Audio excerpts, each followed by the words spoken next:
So I started to study more and more and more and make change my own life. My own life became much better. I started to get what I call the green lights in the parking places, the little things first. Hey, ¿qué tal? Y bienvenidos de nuevo a Domina tu Mente.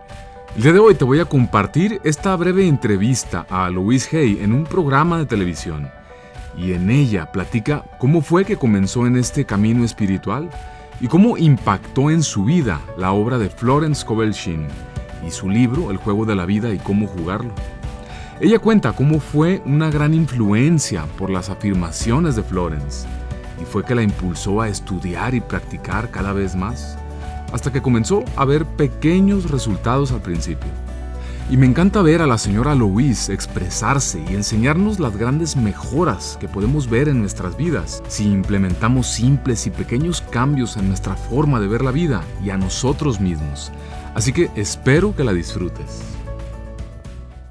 When, I wrote my first book, there was no self-help section in the bookstores, and now it's the fastest growing one in all the bookstores. Yeah. You're 81, as you mentioned now, so you've been at this for a long time. Quite a How while. did that happen for you? What created Well, this? it unfolded. One day I heard somebody say, if you're willing to change your thinking, you can change your life. And I thought, really? Really? Is that possible? So I started to explore. And I came upon a book very early in my career by Frances Scovel Shinn called The Game of Life and How to Play It. It was written in 1926, which was the year I was born. And I identified with her very much because she was very strong and affirmative, and she was into affirmations. And that meant a lot to me, that book at the time. So I started to study more and more and more and make change my own life. My own life became much better. I started to get what I call the green lights in the parking places, the little things first. And the more I studied and the more I practiced and the more I was willing to forgive and to appreciate life and to have a lot of gratitude, the more my life changed for the better.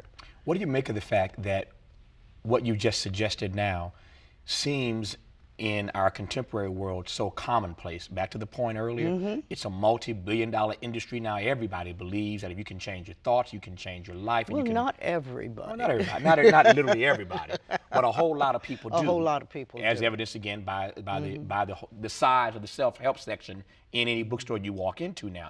The question I want to get to, though, Louise, is what you think changed in the world that we live, or what changed inside of us that made it not crazy, but indeed rather commonplace? Yes, well, we learned that it was true. And I think that people started to practice and do simple little things that made their life, improve the quality of their life, as I call it.